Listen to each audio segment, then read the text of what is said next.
इंसान कभी विचार किया है यहां पे किस लिए आया है और आखिर जाना कहां है, किस लिए आया है?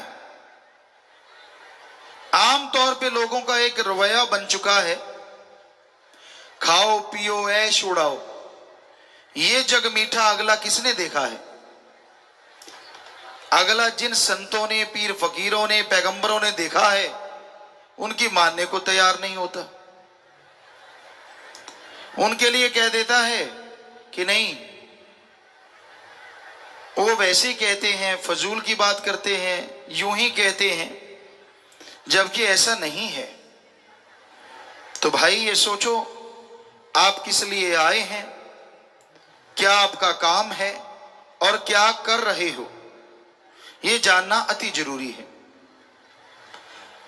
एक बात आपको बताएं, हमारे धर्मों में इंसान को सर्वश्रेष्ठ बताया है कि सबसे श्रेष्ठ इस धरती पे अगर कोई प्राणी है तो वो है मनुष्य। हिंदू धर्म में कहा है सर्वश्रेष्ठ, अति उत्तम जून, सरदार मुखिया जून। इस्लाम धर्म में बोला गया खुद मुख्तियार जून। सिख धर्म में कहा गया सर्वश्रेष्ठ सरदार मुखिया जून। और इंग्लिश फकीर भी यही कहते हैं कि इंसान जैसा कोई दूसरा नहीं। पर सोचने वाली बात है कि इंसान ऐसा क्या कर्म करता है जिससे कहा जाए कि वाकई जो गुरुओं ने, पीर पैगंबरों ने, ऋषि मुनियों ने कहा है वो सही है, कि वाकई इंसान जैसा कोई नहीं है। देखते हैं आदमी और जानवर, पशु पक्षी में क्या फर्क है। अगर निगाह मार के देखें तो पशु पक्षी भी खाते पीते हैं और जानवर भी खाता पीता है। फर्क मात्र इतना है, इंसान जब चाहे, जैसा चाहे वैसा खाने की कोशिश करता है, और जानवर पक्षियों को जब मिल जाए, जैसा मिल जाए उसे खा के पेट भरने की कोशिश करते हैं। मकसद तो दोनों का एक ही है, मतलब तो दोनों का एक ही है, अपना पेट भरना, अपने लिए ताकत पैदा करना। तो घर परिवार जानवरों का घर होता है, घोंसले होते हैं पक्षियों के, उसी तरह आदमी का भी घर होता है। बाल बच्चे आदमी के, जानवर पक्षियों के भी होते हैं। फर्क क्या है? जीते जी जानवरों की मलमूत्र काम में आती है और मरने के बाद हड्डियां, चमड़ा सब काम आ जाता है। आदमी का जीते जी मलमूत्र संभालने में साइंटिस्ट लगे हुए हैं, कैसे संभालें, इतना बढ़ता जा रहा है। और मरने के बाद हड्डियां संभालने पे भी टैक्स लगता है। जाओगे वो पहले ही ले लेंगे, आजा आजा तू हमारा ग्राहक है, निकाल, कितने निकालेगा। तो हड्डियां समेटने में भी पैसा लगता है। तो इस लिहाज से देखें तो जानवर आगे हैं, पर शायद आदमी सोचे, साइंस में, विज्ञान में आदमी ने बहुत तरक्की करी है,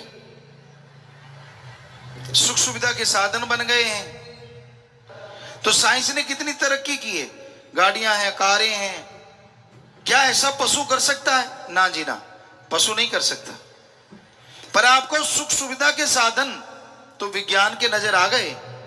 पर अगर आज कहें कि आदमी बारूद के ढेर पे बैठा है, सारी दुनिया बारूद के ढेर पे बैठी है, तो गलत नहीं होगा। क्योंकि एटम, परमाणु, अणु, हाइड्रोजन जो बम बन रहे हैं, ऐसा खतरा जैसा आज आदमी को आदमी से है, क्या आदमी को पशु से हो सकता है? कभी नहीं हो सकता। सोच भी नहीं सकते पशु। तो फिर भी पशु आगे निकल गए, आदमी तो फिर पीछे रह गया। फिर धर्मों में क्यों कहा कि आदमी सर्वश्रेष्ठ है, अति उत्तम है, सरदार जून, मुखिया जून, सर्वश्रेष्ठ जून? क्यों?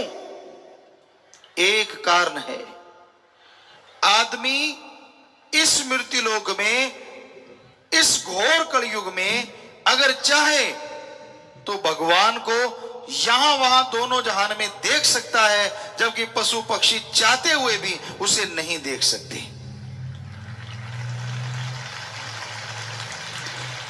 आदमी को भगवान ने यह ताकत दी है, अगर भगवान का नाम जपे, जीते जी गम दुख दर्द चिंता बीमारियों से मुक्ति, मरने के बाद आवागमन से मुक्ति आदमी को मिल सकती है, जबकि देवी देवता को भी नहीं मिल सकती, पशु पक्षियों की तो बात छोड़ो। इसलिए आदमी को हमारे गुरुओं ने, ऋषि मुनियों ने, संत पीर पैगंबरों ने सर्वश्रेष्ठ कहा। अब आप खुद देख लो, क्या आदमी वाला काम करते हो? कभी भक्ति करते हो कि सारा दिन चुगली निंदा हथाई कर रहे हैं, इधर की उधर, उधर की इधर, इधर को उंगली लगाई लड़ दी, उधर के लगा दी? तो भाई ये कोई आदमियों वाले काम है? हमारे वेद शास्त्र, हमने सभी पवित्र ग्रंथ पढ़े, हिंदू धर्म के हमारे वेद शास्त्र, और जिनमें गीता रामायण महाभारत, चारों वेद, पांचवा वेद महाभारत को भी कहा जाता है। इसके अलावा इस्लाम धर्म की पवित्र कुरान शरीफ, कुरान मजीद, सिख धर्म की पवित्र गुरुवाणी, ईसाई धर्म की पवित्र बाइबल, कबीर जी, शेख फरीद जी, नामदेव, धन्ना भगत, रविदास, बहुत सारे संत, बौद्धिस्ट, जैनिस्ट, सभी धर्मों की वाणी पढ़ी। बिश्नोई धर्म के जांबा जी, उनकी वाणी पढ़ी, उनका गुटका पढ़ा। तो सभी धर्मों की वाणी पढ़ी।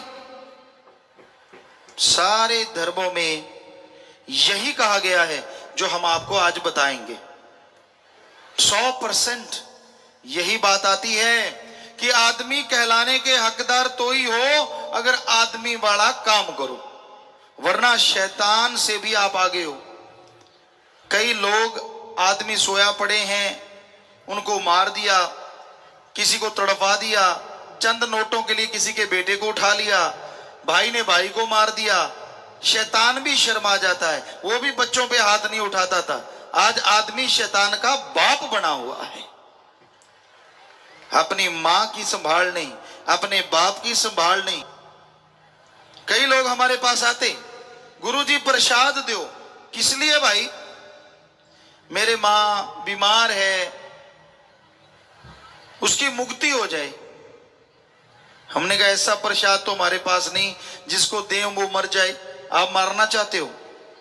कहता नहीं, वो टट्टी पेशाब चारपाई पे करता है। तो हमने कहा जब बचपन में तू करता था तब तेरी मां ने तो नहीं कहा कि इसकी मुक्ति कर दो? वो तो नहीं बेचारी बोली कि इसका रोज टट्टी पेशाब कर उठाना पड़ता है, दिन को भी रात को भी, कोई प्रसाद दे दे बेड़ा पार कर दे? वो तो नहीं बेचारी बोली। अब उसका तुझे उठाना पड़ गया, तो अब तू कहता है कि वो मर जाए। लानत है ऐसे औलाद पे। कहां चली गई हमारी संस्कृति? हमारे धर्मों में तो यही शिक्षा है। अरे बचपन में मां बाप टट्टी पेशाब उठाते हैं। हमारा धर्म, हमारे देश में यही संस्कृति है। जब वो बुजुर्ग हो जाएं तो उनके बेटे बेटियां उनके हाथ की लाठी बने और उनको बच्चों की तरह संभालें। यह है हमारी संस्कृति। ना कि उनको बूढ़ा कह के एक भूसे वाले कमरे में डाल दें, सूखा रोट खिलाएं। नहीं नहीं नहीं। मरने के बाद आप खर्चा करते हो, शर्म नहीं आती? जीते जी सूखे रोट दिए और मरने के बाद हलवा पूरियां खाओ जी, अपनी नाक का सवाल है। और जब वो जीते जी उनको नहीं खिलाए तब नाक किधर गई थी? शर्म नहीं आती? जिन्होंने बड़ा किया, पढ़ाया लिखाया, ठीक है, उनमें अवगुण हो सकते हैं तो वो भी आदमी क्या हुआ अगर मां बाप है? उनमें भी अवगुण हो सकते हैं, उनमें भी बुरी आदतें हो सकती।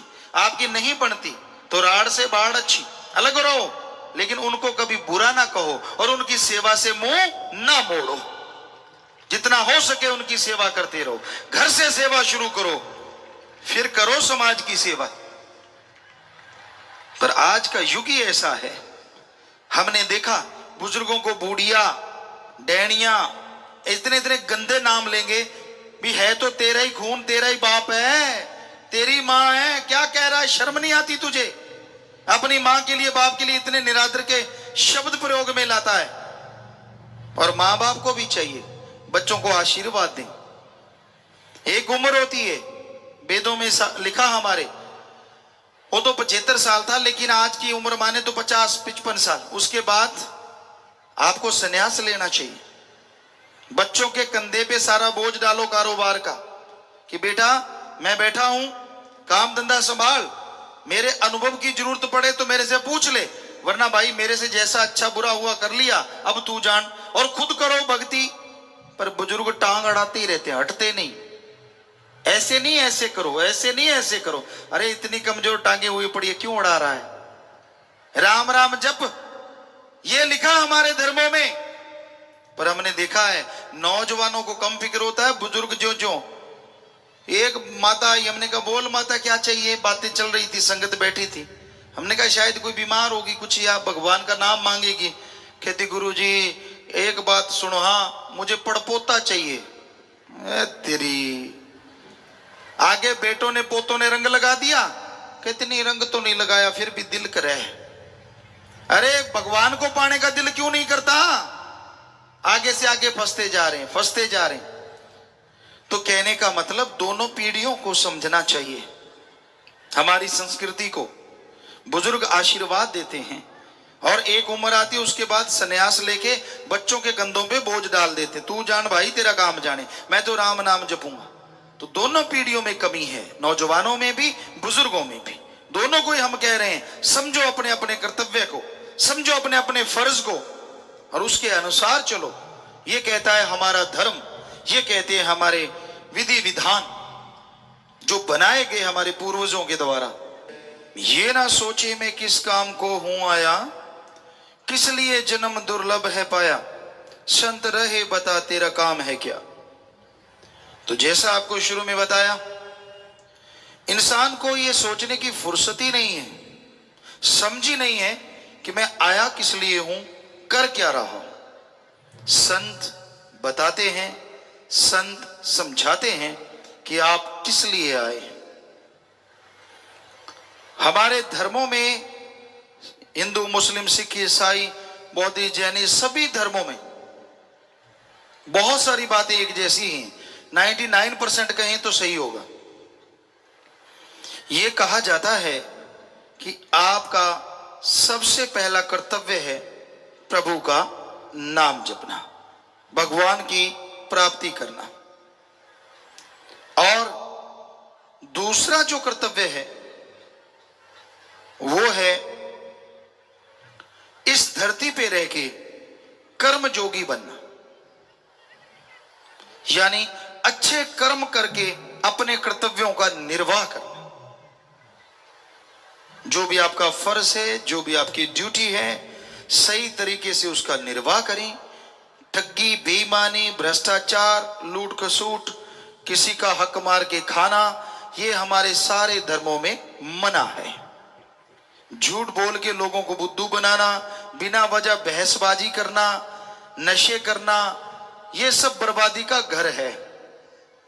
आप देख लो, अच्छे भले मानस होते हैं, अच्छे बड़े घर होते हैं, जब नशा घर में बढ़ जाता है तो बर्बादी ही बर्बादी हो जाती है।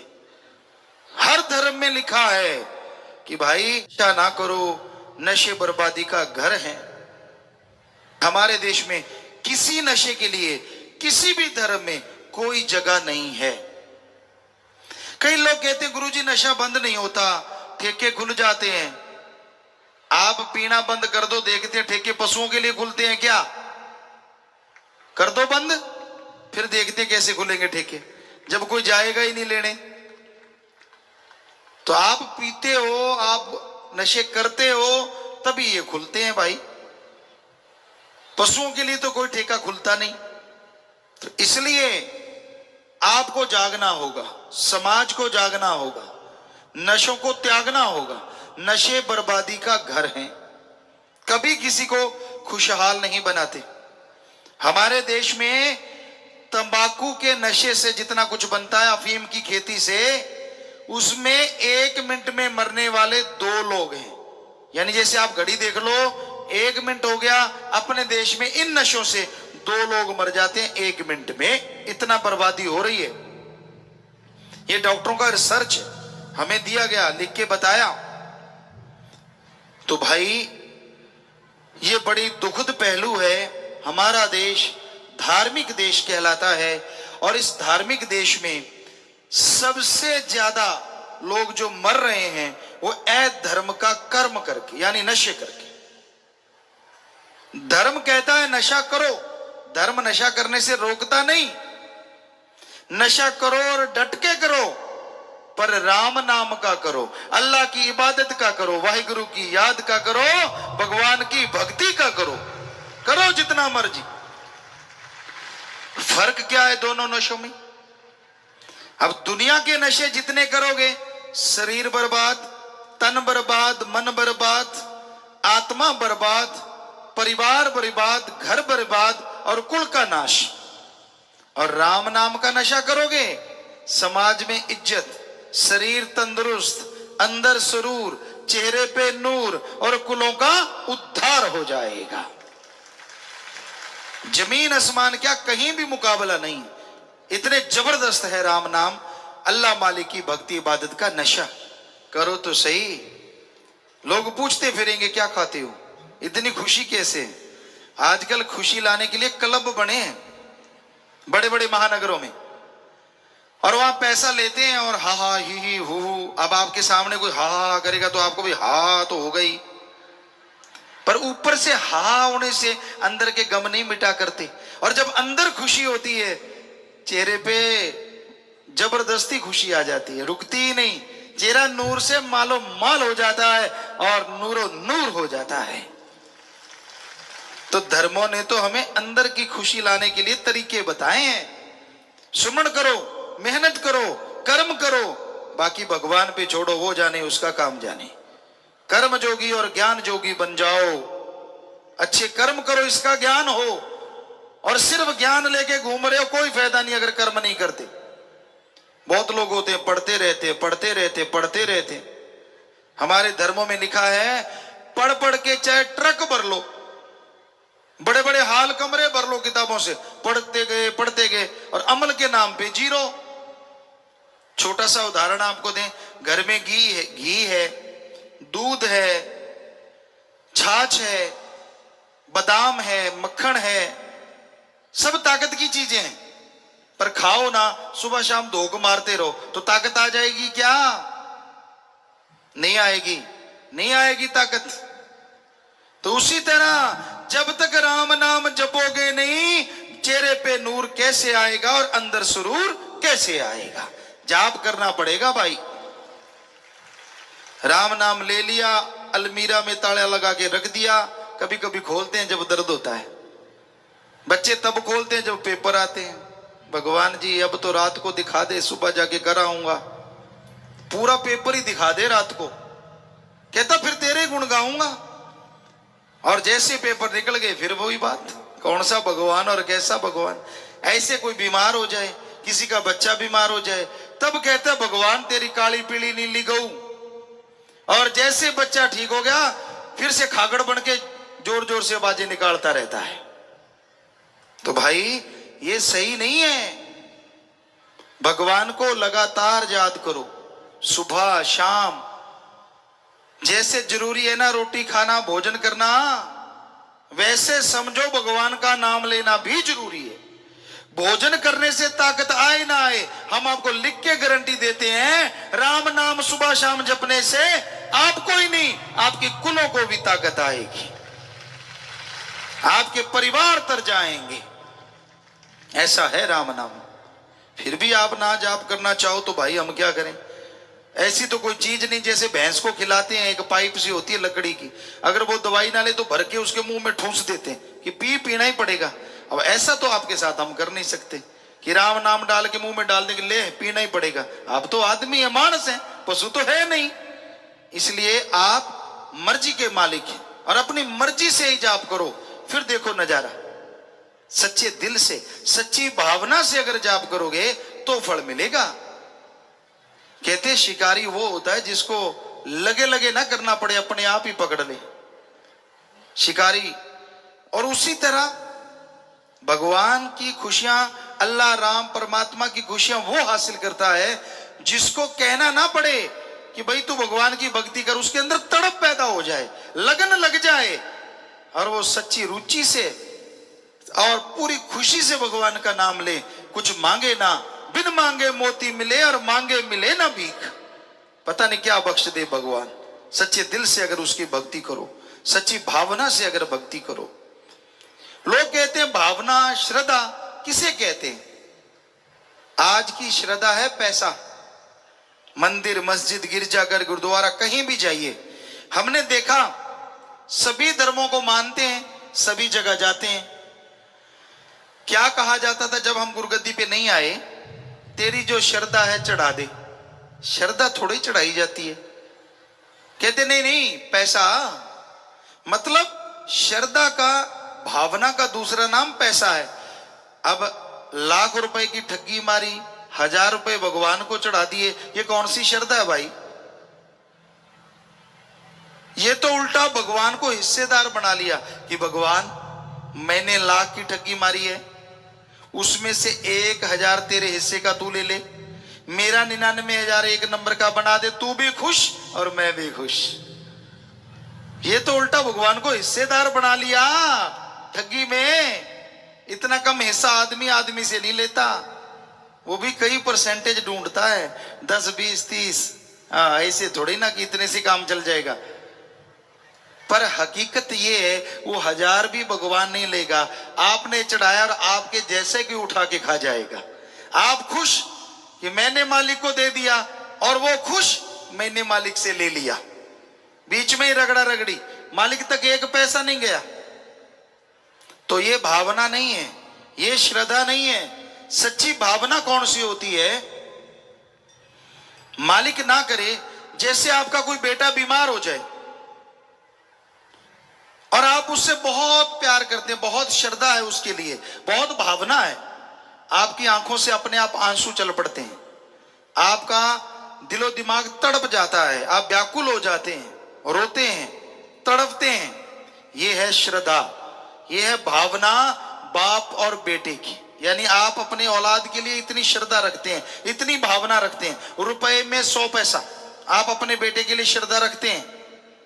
ऐसी ही श्रद्धा, ऐसी ही भावना आप भगवान के लिए रुपए में 15-20 पैसे बना लो, गारंटी हम देते हैं, भगवान के दर्शन आपको जरूर होंगे। ये है सच्ची श्रद्धा, सच्ची भावना। पैसे का नहीं भूखा भगवान, खाने पीने का नहीं भूखा। कभी भगवान को खाते देखा है? कभी नहीं खाता। लड्डू, पेड़े, हलवा चढ़ाया और खुद ही रगड़ गए। मैं तो बकरा चढ़ाऊंगा देवी को। बकरा, बकरा क्या चढ़ाएगा? मुंडी काट के देवी को दे दी, जिसमें खोपड़ है, मांस नहीं है अच्छा, और अच्छे मांस वाला हिस्सा खुद रगड़ गया। देखो होता है कि नहीं ऐसा? बताओ सच। ऐसा ही होता है। देना है तो पूरा बकरा दे, कोई नहीं देता। क्योंकि हमने धर्मों में पढ़ा है, देवी देवता फरिश्ते कभी निर्दोषों को तंग नहीं करते। तो बेचारे बकरे छतरों ने तो किसी का बुरा नहीं किया होता, वो तो निर्दोष हो गए, वो तो निर्दोषों का साथ देते हैं देवी देवता। तो ये आपका ही बनाया हुआ प्रोग्राम है कि उसको ये दे के खुश कर लेंगे, क्योंकि खुद खाना है उसके नाम पे। वो नहीं किसी को मारते, वो नहीं कहते कि मुझे बकरा दे, छतरा दे, ये दे। हमने पढ़ा है देवी देवते निर्दोषों का साथ देते हैं और जालिमों का खात्मा करते हैं। ये उनका नाम होता है, देवी देवता फरिश्ते। तो इसलिए भाई ध्यान रखो, देवी देवता के नाम पे किसी जीव को मारो ना, ये सही नहीं है। रूहानियत के हिसाब से, वेद शास्त्रों के अनुसार ये सही नहीं है। वो खुश होता है जो भावना हमने आपको बताई, श्रद्धा जो आपको बताई। ऐसी तड़फ, ऐसी व्याकुलता अंदर पैदा कर लो, ऐसे शुद्ध विचार अंदर पैदा कर लो, ताकि वो भगवान आपको दर्शन दे। अल्लाह राम मालिक की कृपा दृष्टि रहमो करम आप पे मूसलाधार बरसे और आपके गम दुख दर्द चिंताएं पल में खत्म होती चली जाएं। आगे आया जी कि आदमी को आदमी वाला कर्म करना चाहिए। पता नहीं कितने चक्कर लगा के, कभी पक्षी पशु, कभी मछली बना, कभी सुअर खच्चर, पता नहीं कितने शरीरों में से होके मनुष्य शरीर का ये आत्मा को शरीर मिला है। तो इसलिए हे भाइयों, हे बहनों, हे बुजुर्गों, हे बच्चों, उस मालिक का नाम जपा करो, भक्ति करना ना छोड़ो, उससे आपको 100% लाभ होगा, तन मन धन में, घर परिवार में, और आत्मिक तौर पे, सामाजिक तौर पे आपकी खुशियां बढ़ती जाएंगी। ये हकीकत है। ये जन्म मिला प्रभु मिलने की बार, रहा खाने सोने में यूं ही गुजार, कुछ कर ले विचार क्यों बनता गंवार।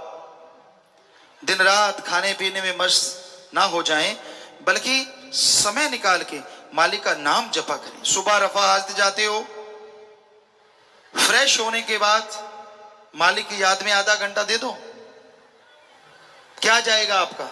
वैसे भी तो टाइम लगाते हो, गपशप मारने लगो 2-3 घंटे का नहीं पता चलता, चुगली निंदा करने लगते हो, पता नहीं लगता कितना टाइम चला गया। तो ये तो आपने अपने लिए, बच्चों के लिए, पीढ़ियों के लिए, औलाद के लिए टाइम देना है। तो इसलिए कम से कम आधा घंटा या घंटा सुबह और ऐसे शाम को आप नियम बना लो, टाइम फिक्स कर लो, इस टाइम पे जाप करना ही करना है, तो कर लोगे। अगर वैसे कहते रहे तो मुश्किल है भाई। एक सज्जन ने चिट्ठी डाली, कहता गुरुजी मैंने सोचा मैं भक्ति किया करूंगा। मन को कहा कि मन मैं भक्ति करूंगा, तू रोक के दिखा।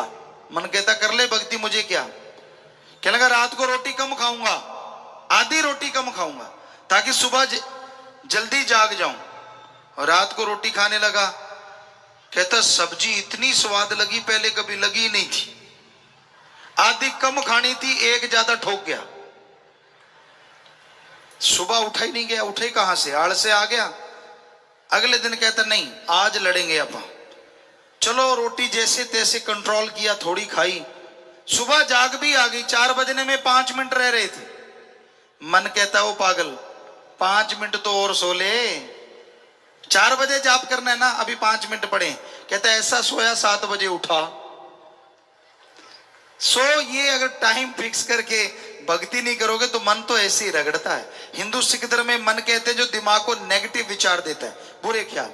इस्लाम धर्म में कहते हैं नफस, तो ये बुरे ख्याल देता है। इससे लड़ने के लिए चलते, काम धंधा करते, लेट के, बैठ के आप सुमन करेंगे तो मन रुक सकता है, वरना मन नहीं रुकता। हंकार देगा, खुद ही में डुबोए रखेगा, मुझे ये क्यों नहीं, मुझे वो क्यों नहीं, मुझे फला क्यों नहीं, पता नहीं क्या क्या मन की रील चढ़ी रहती है। एक उतर जाती है दूसरी तैयार, दूसरी उतर गई तीसरी तैयार, गलती गलत, बुरे बुरे, खोटे खोटे विचार देता है। इसलिए मन से लड़ना कलयुग में सच्ची भक्ति है। और मन से लड़ने के लिए राम नाम के जाप के बिना कोई दवा नहीं है। राम नाम का जाप करना होगा तभी मन रुकेगा, वरना मन तो भाई सबसे चंचल है। सूर्य का प्रकाश की गति बड़ी तेज है, हवा भी तेज है, लेकिन मन की गति इन सब से तेज है। पर मन की गति से अगर कोई तेज गति है तो वो आत्मा की गति है। उसकी स्पीड मन से कई गुना ज्यादा है, हजारों लाखों गुना ज्यादा। पर वो चुप हुई बैठी है। जब उसे हनुमान जी की तरह याद दिलाओगे राम नाम के द्वारा कि तेरी गति इतनी है, तो वो दौड़ेगी और मन पानी भरेगा, मन चुप हो जाएगा और भलाई नेकी में आप आगे बढ़ते जाएंगे। तो उसके लिए सुमरन करना ही होगा, भक्ति करनी ही होगी। नाम जपने से जो जीव घबराते हैं सीधे नरक 84 में पड़ जाते हैं। बंदे नाम दया बचकाल से जा। पता नहीं लोग राम नाम जपने से क्यों डरते हैं। हमें कई लोग कहते गुरुजी टाइम नहीं होता, खाने का टाइम, पीने का टाइम, पहनने का टाइम, काम धंधा करने का टाइम। अरे राम नाम में कौन सा हल जोतना है, जीबा से जाप करना है, जीबा मुंह के अंदर है, वो वैसे भी हिलती रहती है, राम नाम में हिला लो। बताओ इसमें टाइम अलग से निकालने की क्या जरूरत है। हाँ, अगर आप नूरी स्वरूप के चाहवान हैं, आप चाहते हैं कि मालिक को नूरी स्वरूप में देखें, उसकी वो परमानंद की प्राप्ति झलक पा जाएं, तो उसके लिए जरूर आप टाइम दें। पर वो आप घंटा सुबह शाम 22 घंटे फिर भी आपके लिए बकाया है। पता नहीं वजह क्या है, क्यों नहीं आदमी राम का नाम लेना चाहता। और इसकी वजह एक ही है, कलयुग, काल का जोर, शैतान की ताकत का बोलबाला। किसी की टांग खिंचाई करनी हो टाइम है, चुगली निंदा करनी हो टाइम है, चुगली निंदा की बात माता बहनों को कहा जाता था कि बहुत करते हैं, लेकिन आजकल भाई कहते हम भी किसी से कम नहीं, मुकाबला नेक टू नेक बराबर का है। एक बार हम स्कूल में गए, कॉलेज में गए, वहां बच्चे कहने लगे पिताजी हमसे कोई बुरी चीज छुड़वा दो, एक बुरी आदत छुड़वा दो।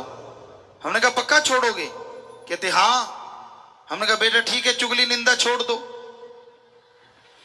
तो एक छोटा सा बच्चा रोने लगा। हमने कहा बेटा तू रो क्यों रहा है? ध्यान से सुनिए।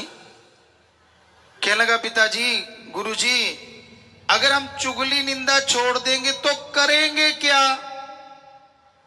आप भी सोच के देखो, आप जो बातचीत करते हो उसमें से चुगली निंदा निकाल दो, आप कौन कौन सी बातें करते हो? फला बुरा, फला ऐसा, फला ऐसा, वो ऐसा है, उसका तो बेड़ा गर्क हुआ पड़ा है। अरे तुझे क्या, तुझे मजा आ रहा है क्या? ना जी, लगे रहते हैं एक दूसरे के। अरे इसी टाइम को अगर राम नाम में लगा दो तो आपके आने वाली पीढ़ियों का भी भला हो जाए और आपके शरीर को भी तंदुरुस्ती मिल जाए। पर ऐसा घोर कलयुग आया है, राम नाम जपने के लिए बड़ा जोर देना पड़ता है, जाप ही नहीं करते। मुझे नींद आ गई जी, मुझे काम बहुत है जी, ये सब बहानेबाजी है। कई बिल्कुल खाली होते हैं, वो नहीं जपना चाहते। हम कह दें भाई आधा घंटा जपना ही पड़ेगा, घंटा जपना ही पड़ेगा, उनको आफत आ जाती है, हो आधा घंटा भगवान को देना पड़ेगा, कोई काम नहीं होता इसके अलावा। जब जिंदगी राम नाम के लिए लगा दी तो जपो जाप करो राम का नाम। पर ना जी, उनको भी बड़ी मुश्किलें आती हैं। तो कहने का मतलब ये कलयुग का प्रभाव है। ऐसा भयानक समय आया है, आदमी घंटा सुबह शाम मालिक का नाम जपना ऐसा समझता है जैसे कोई बोझ उठाना। साईं मस्ताना जी महाराज के समय की आपको एक बात सुनाते हैं। एक दिहाड़ी मजदूर था, मजदूरी कर रहा था। मस्ताना जी महाराज कहने लगे भाई क्या पैसे लेता है? कहता जी 1 रुपया लेता हूं सारे दिन का। क्या उठाता है? गोबर उठाता है, गंदगी उठाता हूं जी सारी, सारा दिन फावड़ा चलाता हूं। मस्ताना जी कहने लगे बड़ी तुझे 2 रुपया दें तो लेगा? कहता काम। काम कहते बस कपड़े अच्छे पहन के नहा धो के बैठना है। कहने लगा मजा आ गया, ये बाबा तो बड़ा फंसा, बैठने के 2 रुपए दे रहा है, मैं तो गंदगी उठा रहा था। कहता ठीक है बाबा। नहाया, अच्छी धोती पहन ली, कुर्ता पहन लिया, आजा भाई बैठ जा। बैठ गया। ये ले राम का नाम, ले लिया, इसका जाप करना है। कहता हाँ जी। अब घंटा, आधा घंटा जाप किया, जंबाई आने लग गई। घंटा जाप किया, खाज खुजली होनी शुरू होगी चारों तरफ। थोड़ी देर के बाद वो हाथ जोड़ के बाबा जी के सामने आ गया। कहता है बाबा ये ले तेरे 2 रुपए, मैं जाप आज करूं ना कल, मुझे तो गंदगी उठाना मंजूर है पर राम का नाम सारा दिन नहीं जपूंगा। है ना सच भाई? आज देख लो, आप जो दिहाड़ी लेते हैं हम दे देते हैं, बैठ जाओ सुमन पे सारा दिन करना, उससे भला आपका ही होना है। लेकिन आप नहीं करोगे, हमें पता है। या तो खुराटा सुमरन शुरू, थोड़ा इधर उधर टेक लगाई और नींद, या फिर आपको पता है वो काम धंधे याद आते हैं जो पहले कभी याद आए ही ना हो। तो इसका कारण है मन, माया, काम, वासना, क्रोध, लोभ, मोह, अहंकार। ये 7 हैं। 7 के चक्रव्यूह में आदमी फंसा हुआ है और इससे निकलने के लिए सुमरन के अलावा और कोई ताकत नहीं है। सुमरन तो करना पड़ेगा, चलते, बैठ के, लेट के, काम धंधा करते, थोड़ा थोड़ा सुमरन करते रहो तो आप इनसे निजात हासिल कर सकते हैं। राम नाम की धुन में ऐसी शक्ति है कि अगर राम नाम आदमी जाप करता है, अल्लाह वाहिगुरु गॉड खुदा की इबादत करता है, तो वहां शैतान महाशैतान काल महाकाल नहीं ठहरता, उसका बाढ़ बांका नहीं होता जो मालिक के नाम से जुड़ा होता है। इसलिए मालिक के नाम से जुड़ो, उसका जाप करो, खुशियां मिलेगी। आप जाप तो करते नहीं। आपको एक कंजूस की बात सुनाते हैं। 3 कंजूस बैठे थे, चर्चा चली, उनके पास देसी घी 2-2 किलो के डिब्बे थे। कहने लगा भाई, एक कहने लगा मेरा तो अभी 1.25 किलो बाकी है, 6 महीने हो गए। कहते कैसे कैसे खाता है तू? कहता मैं रोटी पे सुई के जो नक्का होता उधर से उठाता हूं और वो लगाता हूं सुबह शाम 3 टाइम, इसलिए घी इतना बचा हुआ है। दूसरा हंसने लगा, कहता बस मेरा तो लगा ही 100 ग्राम है, सारा घी 2 किलो का 2 किलो पड़ा है, बस 100 ग्राम लगा है। तू कैसे लगाता है? कहता तू सुई के नक्के से लगाता, मैं नोक से लगाता हूं, इसलिए इतना ही लगा। तीसरा बहुत हंसा जोर जोर से। वो कहने लगे तू क्यों हंस रहा है? कहने लगा मेरा 6 महीने में 2 किलो का 2 किलो ही पड़ा है। कहते ये कैसे? कहता मैं पता रोटी बना लेता हूं, 2 किलो का डिब्बा इधर उठाता हूं, रोटी को घी दिखा देता हूं और खा लेता हूं। तो आप में भी राम नाम वाले ऐसे ही हैं। कोई तो सुई के नक्के जितना ही जाप करता है, कोई नोक जितना, और कोई राम नाम ले रखा है, दिखा के काम चला लेता है। बताओ फायदा कहां से होगा भाई? फिर कहेंगे गुरुजी झूठ बोलते। गुरुजी तो सच बोलते, जाप आप नहीं करते। गुरु बेचारा क्या करे, जा सिखड़ में चूक। गुरु पीर फकीर तो सच कहते हैं, पर मानने वाला ही कोई ना माने तो गुरु क्या करे? इसलिए भाई राम नाम का जाप करोगे तो माला माल होगे। हम फकीर का काम तो टीचर की तरह पढ़ाना और बताना है, आगे मानना तो आप लोगों के हाथ में है। जाप करोगे तो खुशियां मिलेंगी भाई, अगर करते नहीं तो कर्म कैसे कटेंगे? भोगने पड़ेंगे ही पड़ेंगे। फिर कहते राम नाम वाले को दुख क्यों आया? क्योंकि तूने राम नाम नहीं जपा, भक्ति नहीं की, इसलिए तेरे कर्म नहीं कटे भाई। दूसरों से कम आएगा, ये सच है। जिसने राम नाम से जुड़ गया, फकीर की निगाह में आगे राम नाम में बैठ गया, उसका फर्क तो पड़ेगा ही पड़ेगा। लेकिन सुमन करने से पहाड़ से कंकर बन जाता है, सूली से सूल में बदल जाता है। इंसान जैसे कर्म करता है वैसा फल उसे भोगना पड़ता है। अगर खोटे कर्म करता है तो बदले में यहां वहां दोनों जहां में दोजख की आग, नरक की आग जलाती रहती है। इंसान दुखी होता रहता है, परेशान होता रहता है। कर्म खोटे कभी करने नहीं चाहिए, क्योंकि खोटे कर्म इंसान को कभी भी चैन की जिंदगी नसीब नहीं होने देते। हमेशा अच्छे नेक कर्म करो, सबका भला मांगो, और यहां तक संभव हो सबका भला करो। भला मांगना इंसानियत है, भला करना इंसानियत से भगवान तक का सफर है, जिसमें राम का नाम जपो, मालिक की बनाई औलाद का भला करो, किसी का बुरा ना करो। अगर आप किसी एक का भी दिल नेक भले कर्म करके खुश कर लेते हैं तो वो सैकड़े सालों की बंदगी के बराबर है। एक दिल खस्ता रखें बाहू, ले 100 वरियां थी इबादत हो।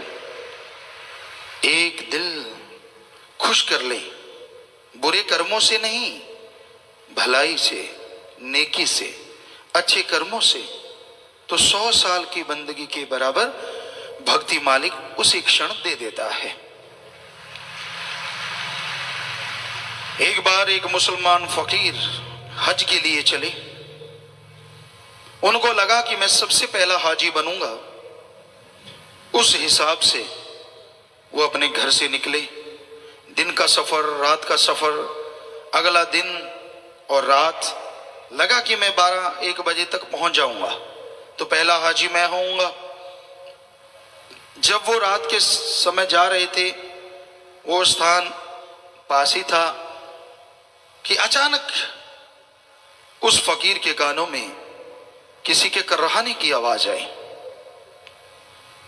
और वो आवाज एक दर्द भरी आवाज थी।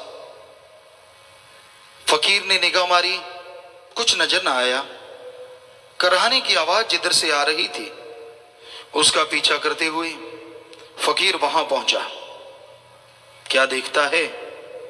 एक कुत्ता है और उसके चारों पांवों के ऊपर से पहले गड्ढे हुआ करते थे, बैलगाड़े या ऊंट गाड़े। उनकी जो टायर होते थे वो लकड़ी के होते थे, और लकड़ी टूटे ना तो उसके लिए उसके एक लोहे का टायर चढ़ाया होता था। तो इस वजह से उसके चारों पैरों के ऊपर से टायर गुजरा तो उसके पांव कट गए, ना वो जीते में ना मरते में। फकीर को बड़ा दुख लगा, सोचने लगा इसको कराहता हुआ छोड़ के जाऊं, ये मेरा जमीर नहीं मानता, और यहां रुक गया तो हाजी कैसे बन पाऊंगा पहला, जिसके लिए मैंने कब से इंतजार किया है। मक्के पहुंचना जरूरी है। फिर फकीरी ने जोर मारा, उस कुत्ते को उठा लिया, पास ये कुआं था, कुएं के पास ले गया कि पानी पिलाता हूं। तब बड़ा साफा पगड़ बांधा करते थे फकीर उस समय। उन्होंने वो पगड़ उतारा, नीचे लटकाया, पानी से दूर रह गया। इधर उधर निगाह मारी, कोई नजर नहीं आ रहा था, तो पजामे टाइप उसने पहन रखी थी, उसको उतारा, उसका नाड़ा बहुत लंबा था, पजामे को जोड़ा तो पगड़ी पानी तक पहुंच गई। पानी निकाला, कुत्ते के मुंह में डाला, कुत्ता कुछ शांत हुआ। फिर पानी निकाला, कुत्ते के मुंह में डाला। यूं जद्दोजहद करते करते करते करते करते करते रात के 12-1 बज गया। कुत्ता सुकून पाया। कुछ देर के बाद कुत्ता मर गया, चोड़ा छोड़ गया। फकीर ने टाइम देखा, तारों को देखा कि भाई पहला हाजी तो मैं बन नहीं सकता, चलो सो जाते हैं, बाद में हज कर लेंगे, क्या फर्क है, बात तो एक ही है। अल्लाह की कलमा अता किया, वहीं पे सो गया। तो मालिक ने उसे दर्शन दिए, जैसे समाधि में बैठा या सोने लगा कि हे बेटा निराश मत हो, तूने जो काम किया है वो एक हज नहीं कई हज्जों से बढ़ के है। तूने मेरी औलाद का भला किया है, मैं तेरा सबसे बड़ा हज यही कबूल करता हूं। इंसानियत भी कोई चीज होती है। धर्मांध होके इंसान इंसानियत को कुचलता है, ये धर्मों में कहीं लिखा नहीं है। सतगुरु की कृपा से हमने अपने हिंदू धर्म के पवित्र ग्रंथ, चारों वेद शास्त्र, पवित्र गीता, रामायण, महाभारत, जिसे 5वां वेद कहते हैं, सभी पढ़े। इस्लाम धर्म की पवित्र कुरान शरीफ, कुरान मजीद, सिख धर्म की पवित्र गुरबाणी और भी कई गुटके पढ़े, और ईसाई धर्म की पवित्र बाइबल, सभी पवित्र ग्रंथों को पढ़ा। कबीर, शेख फरीद, नामदेव जी, रविदास, धन्ना भगत, जितनी भी फकीरों की बाणी आती की आ रही, पढ़ते रहे, पढ़ रहे हैं। और यही निकला कि इंसानियत का जज्बा सबसे ज्यादा मालिक को पसंद है। जिनके अंदर दया रहम की भावना है वो भगवान को जल्दी पा जाते हैं। खुश्क नवाजें, खुश्क इबादत, खुश्क भक्ति से एक पल की बैराग में की गई भक्ति कई गुना आगे है और इंसान भगवान को जल्दी पा लेता है। तो सबका भला करो, भला मांगो, भगवान जी आपका भला अवश्य करेंगे। भला करना मुश्किल नहीं है। कई लोग कहते हैं जी भला करने के लिए टाइम नहीं है, तो भाई चलो मान लेते हैं आपके पास किसी का भला करने के लिए टाइम नहीं, समय नहीं, चलो कोई बात नहीं। अगर आप किसी का भला नहीं कर सकते, हालांकि करना चाहिए, भला करना इंसान की आदत मालिक ने बनाई है। इंसान के अंदर सद्गुण भरे हैं कि भला करो। चलो कोई कहता है जी मेरे पास टाइम नहीं, मैं भला नहीं कर सकता, चलो कोई बात नहीं। अगर आप भला नहीं कर सकते तो जब किसी का बुरा करते हो तब टाइम कहां से आ जाता है। अगर भला नहीं कर सकते तो कम से कम किसी का बुरा भी मत करो। अरे कोई जोरावर, कोई अमीर आदमी जब गरीब पे जुल्म करता है, उसे दबाता है, तो उसके अंदर से बद्दुआ निकलती है, और वो बद्दुआ, वो शराफ दरगाह में मालिक की जरूर मंजूर कबूल होता है। फिर आपको चैन कहां से आएगा। मालिक ने अमीरी गरीबी ऊंच नीच कुछ नहीं बनाया, उसने इंसान बनाया। इंसान आगे जिसके जैसे कर्म और जैसे कर्म करता है वैसा बनता चला जाता है। इंसान है जो अपनी तकदीर खुद बदल सकता है। कई कहते हैं जितना भगवान ने लिखा है उतना तो मिल ही जाना है। वाकई उतना तो मिल जाना है, लेकिन ये नहीं है कि हाथ पे हाथ धर के बैठ जाओ कि भगवान तो दे ही देंगे। अब आप भगवान से मांगते हैं और सो रहे हैं तो भगवान 4 खुर्राटे और दे देगा, क्योंकि जो कर्म कर रहे हो भगवान तो उसी में मदद करेगा ना। हिंदू धर्म में हमारे लिखा, हिम्मत करे अगर इंसान तो सहायता करे भगवान, हिम्मते मर्दा मत दे खुदा। हिम्मत तो कीजिए, मेहनत कीजिए, हार्ड वर्क, कड़ा परिश्रम कीजिए, हक हलाल कीजिए, तो राम, वो अल्लाह, वो वाहिगुरु, वो ईश्वर आपकी मदद जरूर करेगा। और आदमी तरक्की कैसे हासिल कर सकता है? कोई भी एम्प्लॉइज हैं या कोई भी नौकरी पेशा लोग, काम धंधा करने वाले लोग ये पूछते हैं, गुरुजी कैसे तरक्की की जा सकती है? एकमात्र उपाय, आपके अंदर आत्मबल होना चाहिए। 2 रुपए कमाने वाले आज देश में नंबर रखते हैं, धनाड़ों में, पूरी दुनिया में नंबर रखते हैं। क्यों? क्योंकि जिनके अंदर आत्मबल बुलंदियों पे होता है, सफलता उसके कदम अपने आप चूमती है। आत्मबल सफलता की कुंजी है, कभी भी आत्मबल गिरने ना दो। और आत्मबल अगर आपके अंदर कम है तो उसकी एकमात्र खुराक ओम हरि अल्लाह वाहिगुरु राम का नाम है। ईश्वर की भक्ति करो, राम का नाम जपो, कोई अलग टाइम नहीं। मान लो आप गाड़ी चला रहे हैं, हाथों से स्टीयरिंग, पैरों से क्लच, ब्रेक, एक्सीलेटर है, जीभा से तो स्टीयरिंग नहीं पकड़ना। जीभा से राम नाम जपते जाओ, देखते जाओ, चलाते जाओ, लेकिन आप तो कुछ और ही देखते जाते हैं। फसल देख ली, इसकी अच्छी है, हमारी तो नहीं अच्छी, इसकी जल जाए। खूबसूरत कोई देख लिया, अच्छा ये इतना खूबसूरत है, फला इतना खूब, ऐसे सीट फाड़ रहे हो, आपको क्या मिल जाएगा? क्यों नहीं जाते जाते राम का नाम लेते? यकीन मानो जरूर आपको कुछ ना कुछ अच्छा मिल ही जाएगा। सो रहे हो, नींद नहीं आ रही, लेटे लेटे राम को याद करो। खाना खाते हो, खाना खाने से आधा मिनट पहले राम का नाम ले लो। चलते फिरते काम धंधा करते, हाथों पैरों से कर्म जोगी और जीवा ख्यालों से ज्ञान जोगी। दोनों कर्म साथ साथ करोगे तो इस जहान की भी खुशियां और उस जहान की भी खुशियां मालिक अता जरूर कर देंगे। कोई घर नहीं छोड़ना, कोई धर्म नहीं छोड़ना, कोई पैसा नहीं देना, कोई नोट बोट का चक्कर नहीं होता भक्ति में। जिस मर्जी धर्म को मानो, जैसे मर्जी कपड़े पहनो, बस सच्ची भावना, सच्चे दिल से अगर भक्ति इबादत करोगे, चाहे आप अमीर हैं चाहे गरीब हैं, मालिक की दरगाह में मंजूर कबूल वो भक्ति जरूर हो जाएगी। ये नहीं है कि आप 1000 रुपए की ठगी मार के 100 रुपया भगवान को चढ़ा देंगे तो खुशियां मिल जाएंगी। सवाल पैदा ही नहीं होता, क्योंकि 100 आपने चढ़ाया है और आप जैसे ने वहीं से उठाया है। मालिक के पास तो एक नया पैसा नहीं जाता। हमने सारे धर्म पढ़े हैं, किसी धर्म में नहीं लिखा ओम हरि अल्लाह वाहिगुरु राम लेता है। हर धर्म कहता है वो दाता था, दाता है और दाता ही रहेगा। वो भगवान मंगता नहीं हो सकता, उसका तो संत भी मंगता नहीं होता, वो भी करके खाता है। संतों का शरीर है, ये मांगने के लिए नहीं है। जब सब कर्म जोगी हैं तो संतों को भी करके खाना चाहिए। मांगन मरण समान है, मत कोई मांगो भीख, मांगन से मरना भला, ये सतगुरु की सीख। कर्म करके खाओ, मांग के नहीं।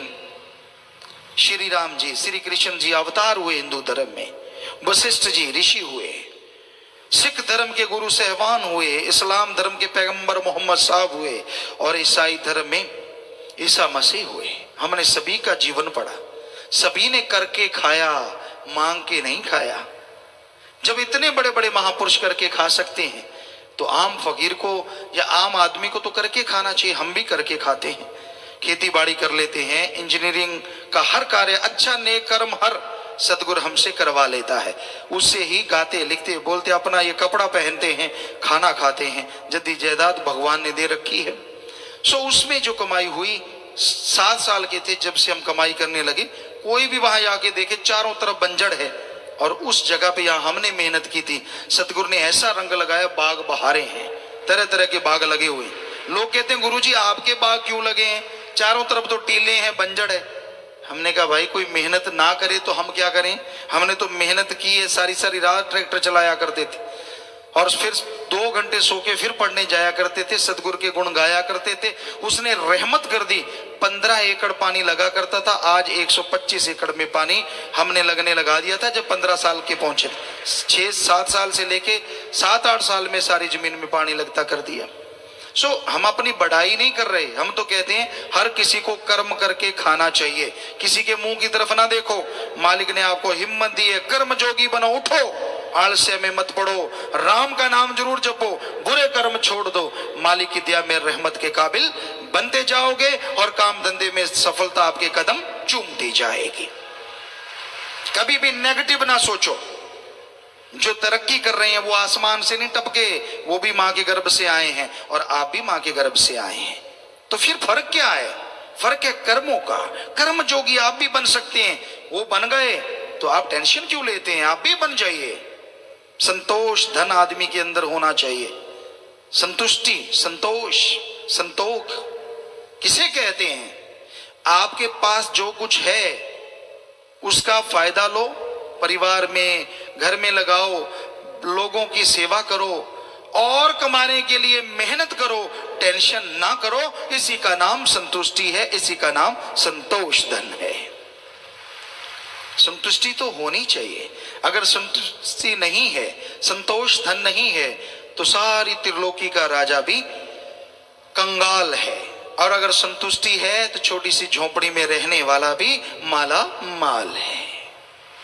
संतुष्टि का मतलब ये नहीं है कि संतुष्ट होके बैठ जाओ, टेंशन ना लो, मेहनत करो, कर्म करो और आगे बढ़ते जाओ। बस मेहनत से, कर्म से टेंशन मत लो कि मेहनत मैं करूंगा फल राम जी देंगे। बस मेहनत करते जाओ, यकीनन भगवान आपकी जरूर सुनेंगे। मेहनत करने वाले की हार नहीं होती। हार होती है जब कर्मों की मार पड़ती है। कई बार लोग बड़ी मेहनत करते हैं, बड़ी हिम्मत करते हैं, फिर भी पीछे पीछे पीछे पीछे कर्मों की हार। और कर्मों को बदलने के लिए कर्म जोगी नहीं, ज्ञान जोगी होना जरूरी है। जब आप बहुत मेहनत करते हैं, सफलता नहीं मिलती, तो राम के नाम से जुड़ जाओ। जो कर्म है भयानक, पहाड़ जैसे कंकर में बदल जाएंगे और थोड़ी सी मेहनत बहुत बड़ा आपको हिस्सा देगी, बहुत बड़ी आपके लिए खुशियों के द्वार खोल देगी। पर कर्म खोटे ना करो। कर्म करे खोटे, पड़ेंगे बड़े सोटे। किसी ने सुननी नहीं फरियाद। कर्म खोटे करते हो तो उस राम की बेआवाज लाठी पड़ती है और इंसान तिल मिला जाता है, किसी काम का नहीं रहता। इसलिए भाई नेक कर्म करो, भले कर्म करो। संत कभी किसी का बुरा नहीं किया करते। बहुत लोगों के दिलो दिमाग में गलत फहमी होती है। संत जहां भी होते हैं सबकी मांगत खैर, सबों से हमारी दोस्ती, नहीं किसी से बैर।